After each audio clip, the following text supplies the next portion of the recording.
ಜೋರಾದ ಚಪ್ಪಾಳೆಗಳನ್ನು ಜನಸಂಖ್ಯೆ ನೃತ್ಯ author by Dr. Shri S. Y. Qureshi Sahab. Gap in TFR has been declining. Contrary to public perception, which we grew up on, the impression was that if a Hindu family had 2 children, pardon my saying Hindu Muslim again and again, but the subject demands that I mention this for clarity. Now, the impression was that if a Hindu family had 2 children, Muslims had 10 children. But Government of India figures, NFHS shows that the gap was never more than 1 child. So, obviously distortion. And this is the figure, NFHS 1, which was 91. It promotes family planning among the Muslims. I insist that we Muslims should practice family planning more proactively than anybody else, because that is the key to our progress. And there are so many myths among the Muslims and among the non-Muslims about the issue that we are talking about, which I'll run through. It was important that we make this presentation because there are some slides and some charts and which will explain the thing to you. Now, there are several myths which... It was an enumeration of the entire Karnataka's minority population, amount to about 10 million people. House-to-house survey, and he ordered, and it was done in 92-93. 92-93. It cleared all the myth. It is done by the government. It is by the Chief Secretary and the Chief Enumeration Officer. And the data which came is that the average family size of Muslim, Christian, Sikh, Buddha, Parsis, the same average which we have a national average, more or less. The figure speaks, as you say, their figure speaks. But we are not bothered about knowing the figures. We are not bothered about the figures. A myth is created that Muslims have 4 marriages, so the population is more, and so that the myth spreads. Well, I wrote this book about 4 or 5 years ago. It was published in 2021, where I have tried to dispel the myths about Muslims and family planning. The perception created is that Muslims produce children too many and they are responsible for population explosion. And I have tried to break some of the myths created, that Muslims have the least population control measures, but that is because of their high illiteracy, poverty, and the service delivery in Muslim areas is very poor. And these are the factors which influence family planning. And second thing I have pointed out, that if Muslims have the least practice of family planning, Hindus are not far behind. They are the second most in non-practice, because they are both poor. And I have tried to argue that the Hindus and Muslims are not on opposite ends of the spectrum. They are on the same end of the spectrum, in the same boat. They are also poor, they are also illiterate, and the gap between Hindus and Muslims is very, very little. It's 30 years ago it was only 1 child. The gap was between Hindus and Muslims was 1 child. Now it has come down to 0.3, because Muslims are adopting family planning higher than all communities, which is a good thing, and I have encouraged them through the book to proactively adopt family planning and meet this gap also. Sir, now the union government has decided to hold a caste census. How do you see this? Well, caste obviously has become a political reality, and it's an indicator of poverty. So therefore it was unavoidable that sooner or later the caste census will be announced, and which is what will happen. So I hope it will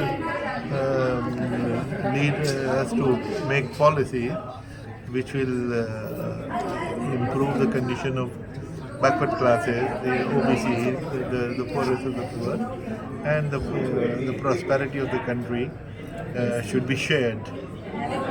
Will it change the socio-political dynamics? Well, if, politically it will have the impact immediately, and in the long run, obviously somebody like for example, we gave reservations to scheduled castes and scheduled tribes in the constitution, and as a result we see many scheduled caste families who have been uplifted through this, scheduled tribes have been uplifted. Of course, the case of OBC, the concept of creamy layer has been introduced, which is of course a very good idea, because if one generation has done well and their children go to the best schools, then this should be passed on, this facility, to the other who are still far from development. So last question, sir. Will it be initially limited to policy making, or it will be implemented for reservation also? Well, there will be, once the census comes out, then there will be increasing political pressure for reservation in politics and in jobs and everything. So that is bound to happen. Thank you, sir. Thank you. That is Bharatiya, Indian citizen. And having understood the constitution, having given a constitution to ourselves, reservation is minority.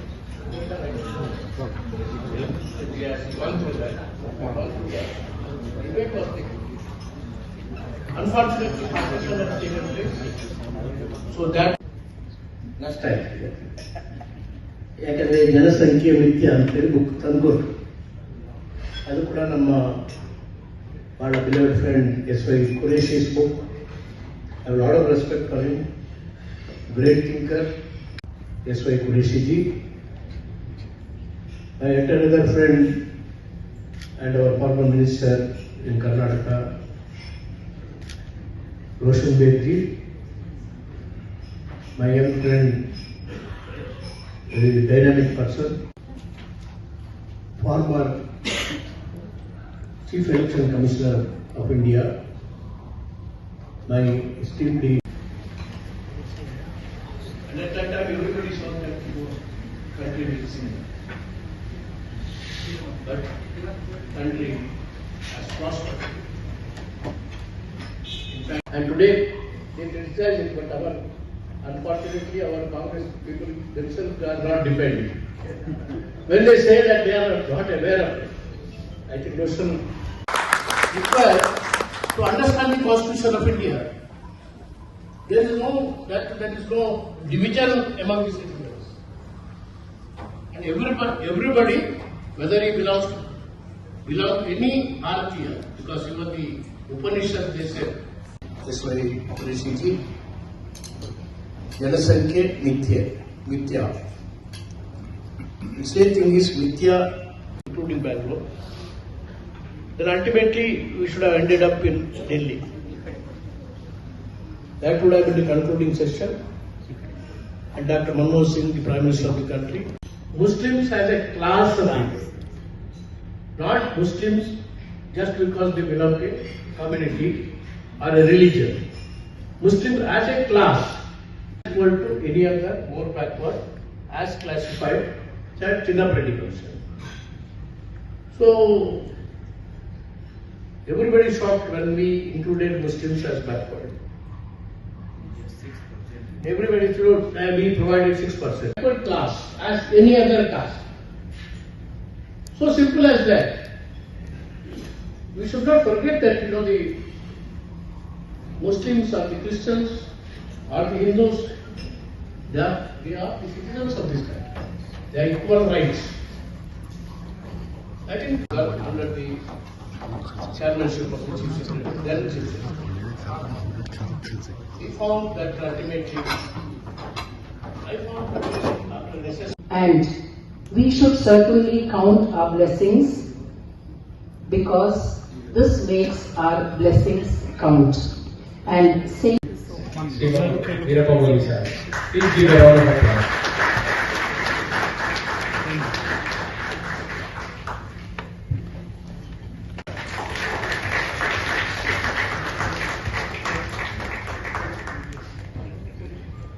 Shri K. Rahman Khan Sahab, former Union Minister, Government of India. Trustee, Center for Research and Education. Sir. Thank you. I thank each one.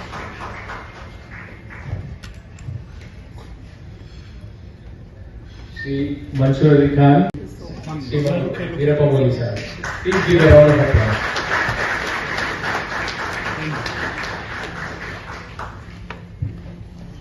Felicitate and give a memento to Shri Qureshi sir.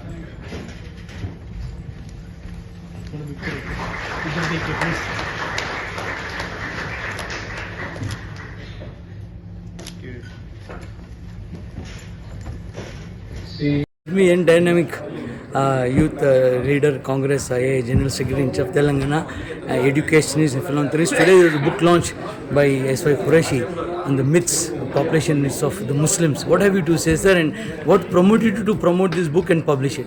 See, first of all, this book is a very it's try to bust the myths about Muslim population in India, and some sections trying to create a divide using this myth where the Muslim population is growing at such a pace that it will be the largest community in India, but that's false. And with all the data and other information, this book debunks the whole narrative what's said.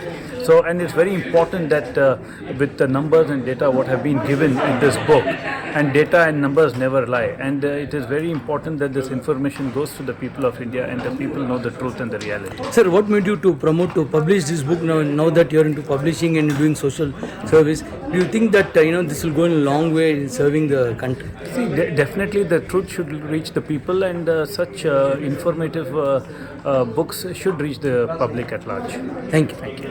That we got an opportunity to host this wonderful event, a true eye-opener, a wonderful book. Thank you, Sri S.Y. Qureshi Sahab, and I thank each and every one of you all to come here and make this function a grand success. I thank Sri Veerappa Moily Sahab, who has been a beloved former Chief Minister of our state, who graciously agreed to be the chief guest and release the book today. Thank you, Shri S.Y. Qureshi Sahab. Can you? Yeah, to Shri Veerappa Moily Sahab. Please give a round of applause.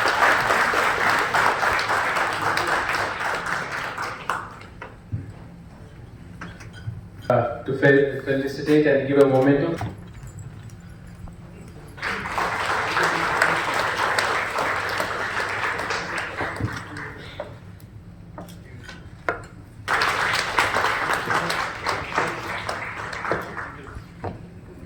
Of India.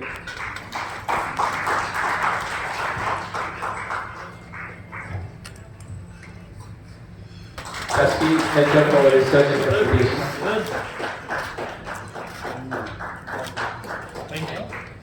One of you all for coming and gracing this occasion and making it a grand success. Thank you.